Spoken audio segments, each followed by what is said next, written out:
Good morning, good afternoon, good evening. Wherever time this reach you, I greet you. You don't know what this is, man. It's Trap Tuesday. My friend Christopher Dunn called me every Tuesday.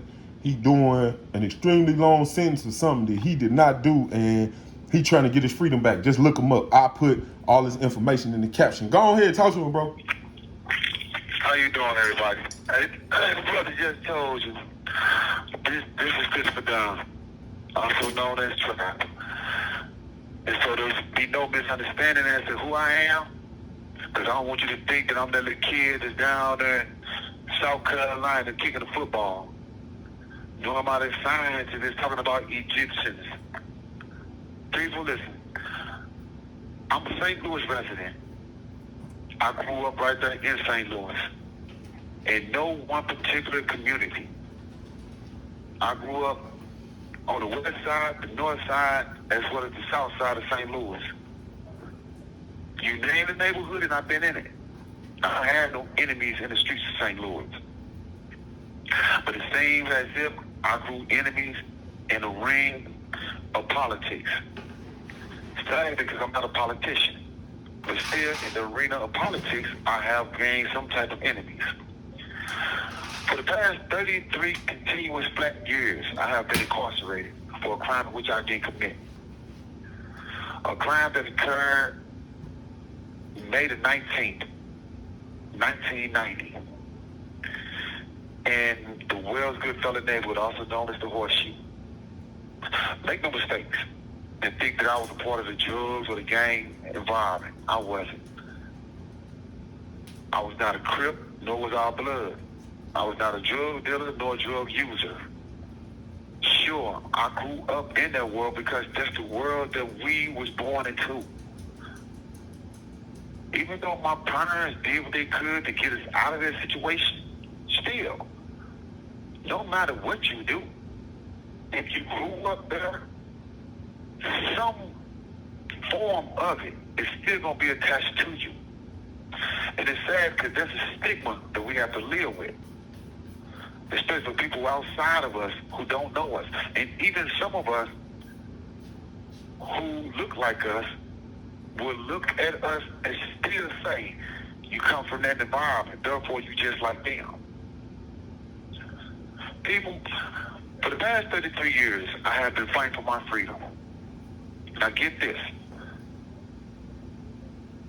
On the 30th of May, of 2018, I was given an evidentiary hearing doing what is known as a Rule 91 procedure, a habeas corpus. And they gave me a hearing based on newly discovered evidence where the witnesses came forward and admitted. That's right, the same people whom in which testified against me at trial and said I committed this crime, they came forward in 2018 and admitted that they lied on me. Why did they lie on me? At first, I didn't have the foggiest of an idea. I was lost just as you were. But when that young man got up on the stand and stated that they lied because he influenced the other witness to say I did the crime. And he originally said I did the crime because he thought that he was going to win a favor from some of the older guys in the neighborhood. And I guess they told him that they was upset that I mentioned that they're not supposed to sell drugs in front of my mother's home or in front of any elder's home who asked it. They was upset that I told them not to sell drugs in front of the churches or the school during school hours. They was upset because I told them not to sell drugs to pregnant women. At one time, even though we lived inside this drug-infested community, at one time, we had pride. At one time, we had some form of discipline. At one time, we had some form of order. But I assume that that was out the window now. Especially for anyone to get upset for me for that. But those of my friends who are not passed away, that still exist right now, I call them from time to time. So we still trying to figure out what people it was they got upset. I mentioned those things. Because evidently they weren't friends of mine. But like I say, in 2018, I was proven innocent by a circuit court judge in Texas County, Missouri. Where is Texas County, Missouri? It's about an hour and 43 minutes away from the Arkansas border, right above West Plains, and about 5 towns over from Joplin, 4 towns over from Branson, Missouri. It's south central of the state. It's right here in Redneck County, Donald Trump land. We won't see nothing but Confederate flags, outhouses, and buck-teeth women whose husbands might be their cousins. That's exactly where I'm at. Like I said, everyone down here is bad people. Because I've met some that's actually decent. And I thank them for showing me their humanity side of them. But right now, I have a problem. And the problem is what's about to happen within the next 4 to 5 days. Today is Tuesday. So the circuit attorney for the city of St. Louis has 3 days before the judge decide what they want to do with Ms. Gardner. They asked her to resign. They asked her to step down. They asked her not to do the job which that she was appointed to do. So they can put in place someone that they can control. Somebody who does not have the same ideology of justice as she does. Someone who would not hold money to the police department to force them to do the job they took an oath to. If Kim Gordon is kicked out of office, who will hold the police accountable? It won't be whoever the governor or the circuit attorney put in place. It won't be that person. That means the Conviction Integrity Unit just been applied to the city or to the state. That means that program would no longer have any validity. I understand the word validity sounds kind of big, but all it is another fancy word that's made up for justice or proof or support or a backbone. Some people try to say that Ms. Gardner is not strong on crime and that she even let people go. It wasn't Ms. Gardner's responsibility to hold that young man in jail who tragically took the legs or caused the accident that took the legs of the young Tennessee volleyball player who came through this state. Now, I'm not advocating for the young person who caused the accident. I'm not advocating for him at all. Make the mistake and think that. But what I am saying is that not once have I heard anybody say anything about the judge who continuously let the young man out of jail. It was the judge who chose to give the young man a bond. It was the judge who chose not to violate or revoke his bond. It was the judge who chose not to hold him in contempt. It was the judge's fault not to hold him in jail. Excuse you me. can't blame Kim Gordon for that. Excuse me. Can I chime in? Right. Can I Chime in, bro. Can I chime in? Okay, now let's be completely honest about that situation. I ain't said nothing about it and I ain't getting in it because it don't really have nothing to do with me. But I kind of been in his situation before, so I kind of understand it, right? This is what happened with the judge, right? This is what happened with the judge. The judge seen that whatever he did their first couple times wasn't going, you know what I'm saying, wasn't going to get rid of him, if you get what I'm saying. Like it didn't hold enough, it didn't hold enough time to throw his whole life away, right? So Right. they gave him enough rope to hang himself, and he hung himself. right? They gave him just enough rope to throw his life away, and he did. Like, you know what I'm saying? I can't speak for you because you there for something that you didn't do. But imagine you in front of the judge and the judge tell you, oh man, I'm gonna let you go because I know you gonna mess up again. Right? But the next time you mess up, Right. I've had a judge tell it to me, so I understand that. Oh, the next time we catch you, we gonna lose you. They gave me 142 years. I completely understand what he was talking about, right? The next time you mess up, we gonna lose you. That's what happened with little dude. I sent prayers out to him, his family, the family of that little girl, and all of that, because I was just downtown right before it happened. Right? That judge let that young man go a couple times because he knew that man was gonna do something even sillier than he did before, and it was gonna give him the opportunity to we never see him again. Right. I understand that. Really, I do.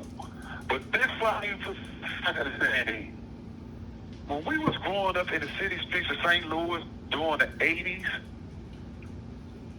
we get locked up.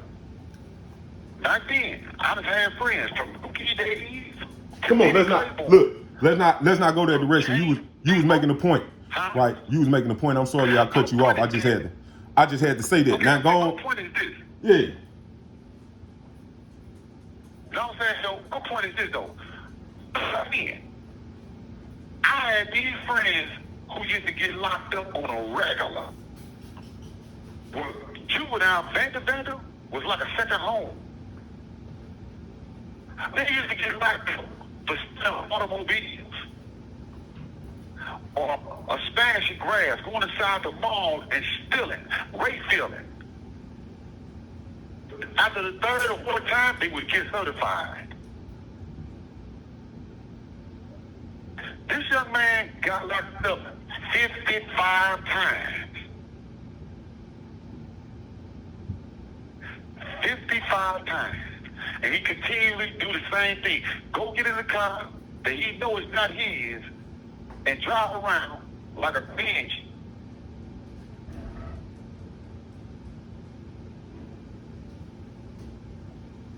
I got certified when I was 15 because I took a case from one of my older brothers. 5 months later, that older brother of mine, he was killed in 120 schoolyard. I was 15 years old. But they still certified me. Regardless that my brother is dead now. I was no longer considered to be a child. According to the law, I was 15. I still couldn't buy liquor. I still couldn't go into a bar. But you still will hold me as an adult now. It's sad that that young lady don't have the function of her natural born leg or participate in the sports that she loved. It is sad that this young man is in jail now about to forfeit his freedom because of a temporary joyride. But what I'm saying is that it's not far either for the city of St. Louis or those who are in town who are seeking a resignation of Kim Gardner. It's not far for her to have to stand accountable, not for something that she did, but because of something that the police department failed to do.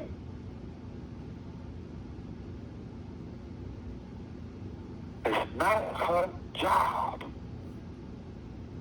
to do the judge's job. That's my point. We can sit here and talk about the problem all day. But the question is, how do we come up with a solution to the problem? Man, I ain't getting in that. Well, I have to get in it. Yeah, you have to get in. I ain't getting in that. Well, this is going out to everybody else that's not a politician, but everybody else that's listening and keep saying to themselves, how can they help? Because they don't know how to help or what do they do to help. Bro, this picture right here. You got to ask yourself. This picture right here hard. Right? This picture right here is hard. I got to tell you, I'm sorry I got cut you off, but this picture right here hard. No, I'm telling you it was hard. People, I got to apologize too. Brother sent me a picture. That's right. Mr. Hager sent me 2 pictures. He said he was going to send it. Y'all should see these 2 pictures he sent. They seen them. I posted them. He got a wig on, y'all. He got a wig on. Me personally, I didn't really trip off of it until he reminded me. But this boy looks like his mama. But he got a beard and a mustache. If you take this beard and mustache off this boy, he looks just like his mama. But at the same time, he look like Andre 3000 too. But he got this one wig I just dubbed Leroy Bartholomew. It's a blonde wig. Oh my God. Why did they put this blonde wig? Now that's funny. Okay, what anybody say? Now that's funny.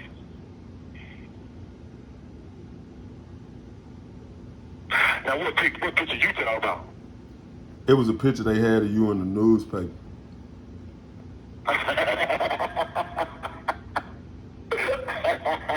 Everybody shot before you shot me. Yeah, they had a picture. They had a picture of you. When I had on a dressy shirt. Nah, you was sitting at a desk. It was the New Republic, right? The caption. Oh my God. Listen, the caption so hard. When innocence isn't enough, it got you sitting at a desk, man, with your glasses off. I'm talking about looking like, please let me go.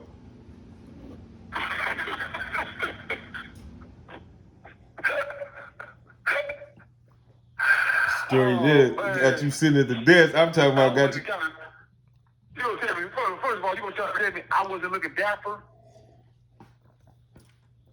Sir, as I look at this picture, and my YouTube, whoever see this video, is gonna look at this picture because I'm looking at it too. Right? So it got you sitting at the desk, man, with your glasses, you holding your glasses. You got this look on your face like man, why y'all playing with me? Like, stop playing with me. Like, stop playing with me. Let me go. I ain't did nothing to y'all. Let me go.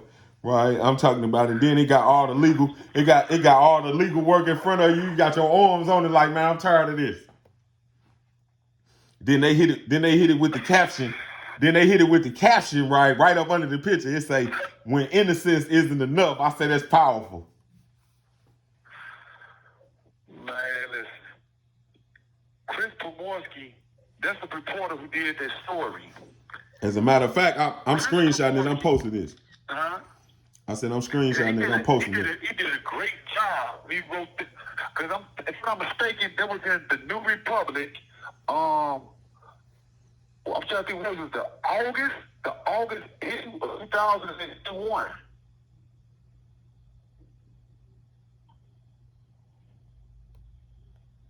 Or was it August 22? Bro, I ain't look at the date. Right? I didn't look at the date. I just looked at the picture. Right? And they looking at it too.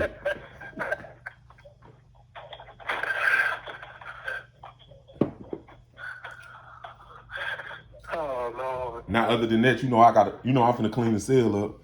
Right? I'm trying to get this little premature smell of smoke out of here. Right? Cause okay. This man burnt his whole apartment down. He burnt the whole cell down. Right. I see you call this July to August 2022 issue of the New Republic. Yeah, I see what you're talking about, yeah. I'm talking about good picture, right? It's powerful picture. The caption do it though. The caption do it. The caption is everything. The picture is amazing. The caption though is everything.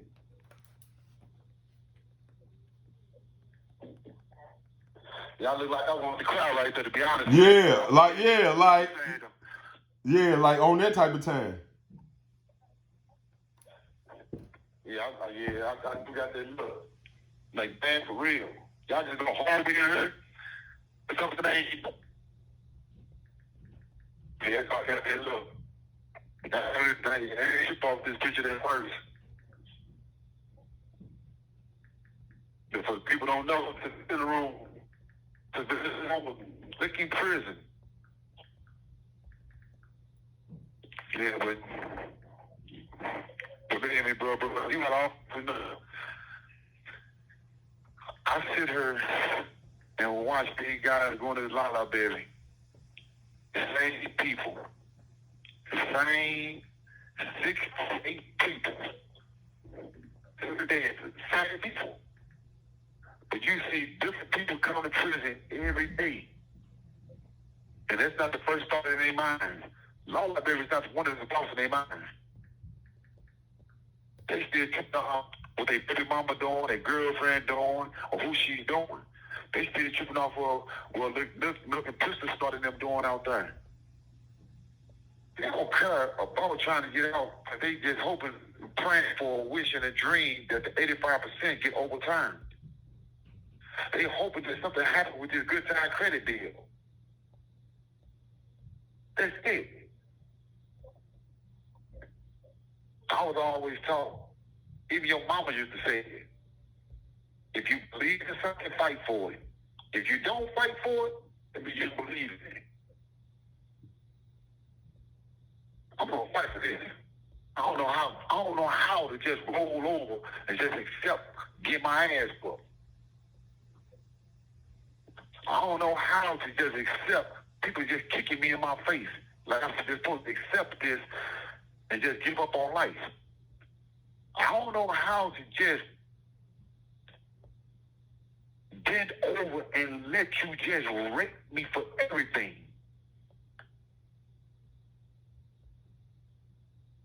So for us to the governor of Missouri, the attorney general of Missouri,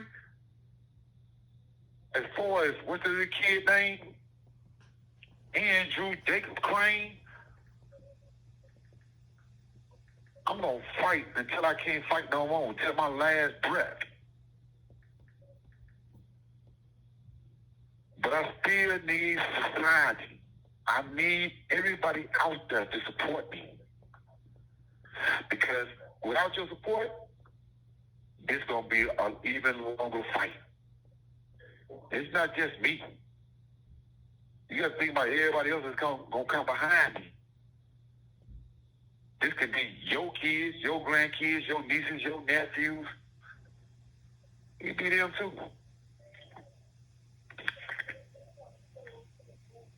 I'm tired though, bro. Really I am.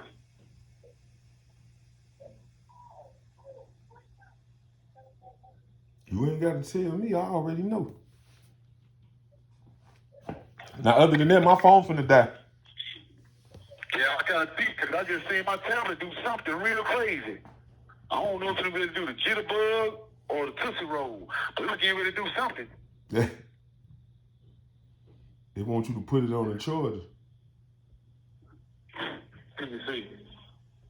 Nope, because mine is at 72%. That's yours on the Starburst Pokemon. Listen, I literally I got one of my phones on the charger, right? The one I'm talking to you on, I put it on the charger because it was finna die, right? Now this one finna die. I ain't really had a chance to charge my phone. The apartment building caught on fire. They didn't let us back. I know you told me. They didn't let us back in this deal until after 8:30, 9 o'clock. Right? They had the investigation crew out here trying to figure out what started the fire. That's what you should do. Before your phone dies, take your phone over there to the apartment so everybody can see what you almost had to deal with. I showed them. They seen it. For real? Yeah. They'll lock your ass up for out of bounds.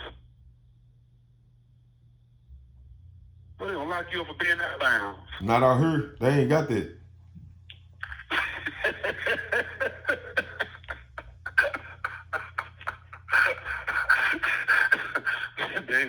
they ain't got that. What you call trespass? Out of bounds? Okay. Yeah, that's out of bounds. I call trespassing out of bounds, right? But I can't be trespassing where I live. Like I can't be trespassing. Listen, I cannot be trespassing in the housing unit. Okay, disobey an order. I wasn't no order. We are in The the. order was to stay away. Nobody said that, right? Hey. Like you almost burnt the building down, right? Because the roofs of these buildings are connected, right? So you almost burnt it. You almost killed all of us. For those who are listening, I want you to understand this. Brother woke up last night and he was forced on a drill. They had the fire. Listen, they had the fire drill. Some CO hit the alarm, so he had to go outside. Okay. Now, he's trying to justify violating a Rule 20. A Rule 20 in prison is disobeying an order. Or is it 21? Rule 21. This is Rule 20. Disobeying an order. Then somebody committed a violation of a Rule 8, which is arson. Then they told him, you're not supposed to go over there. Don't go over there. Don't go over there. It's a crime scene. By him going over there, that's disobeying an order. It wasn't a crime. Also out of bounds. Listen, it was not a crime scene. It is a violation of Rule 30. Listen, it wasn't a crime scene. You just said the investigators had to come. I didn't go over there until after they left. I ain't go until after they cleared the scene. Oh, but you still knew not to go over there. They didn't tell me I couldn't go over there. Man, listen, man. They say ignorance is no excuse for the law. For the law. Completely. And I knew exactly what I was doing because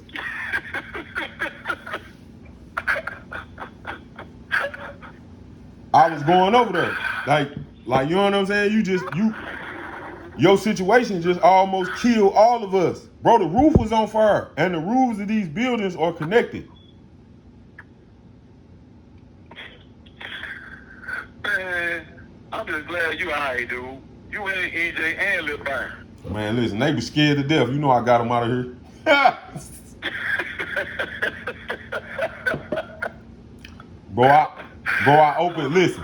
I opened the door and a cloud of smoke came in. That's why I got cleaned up.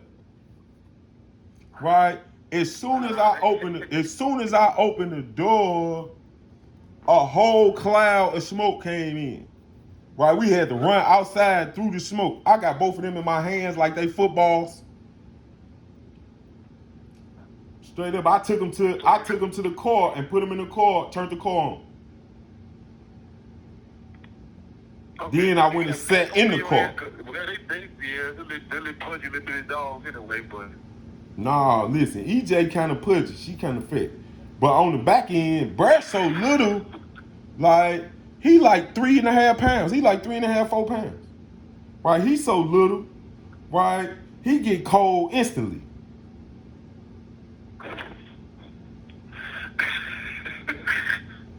Right? The wind blow too hard. Right? The wind blow too hard, and he got an issue. Man. Oh my God. Well, hey, no. Well, listen, people. Her may get mad at me for saying this, but frankly, I don't care because he can't whip me right now either. I wouldn't whip you if I could. I need a girlfriend, y'all. But I need a girlfriend. Man, listen, I ain't got. You hear me? I don't have time for everybody, it.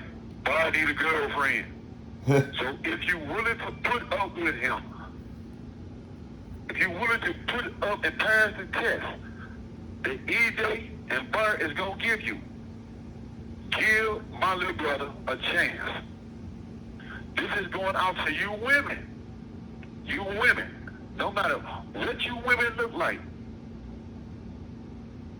As long as you're a good girl, I'm with that. But he may say, you don't care if you're good or bad. Me, if you're a good girl, I need you to give my little brother a chance, all right? Because he needs a girlfriend. Trust me. He needs conjugal visits, too. Get him out that cell in. Now, what you getting ready to say, little bro? I wasn't finna say nothing. You better not, because you need a girlfriend. Plain and simple. Listen, I cannot deny that, right? I swear for the Lord I do. Well, I'm going to call it for you. You need a girlfriend, and whatever solid, real woman is listening to this. And if you're a dude and you got a sister or a female cousin and she is single, hook her up with my little brother. That's real talk. You trying to put me on the market? I should have put your ass on the market a long time ago. Maybe if I'd have put your little ass on the market when you was in there with me, just maybe, right now, you'll be married. Right now, I'll probably be an uncle. Listen, I did get married when I came home the first time, right? It didn't last. It did not work out. Now look, get off my phone, because my phone finna die. I can tell it didn't work out because you did not make me an uncle yet. Bro, I've been trying to make myself a daddy, right? I'm shooting up every club I go in.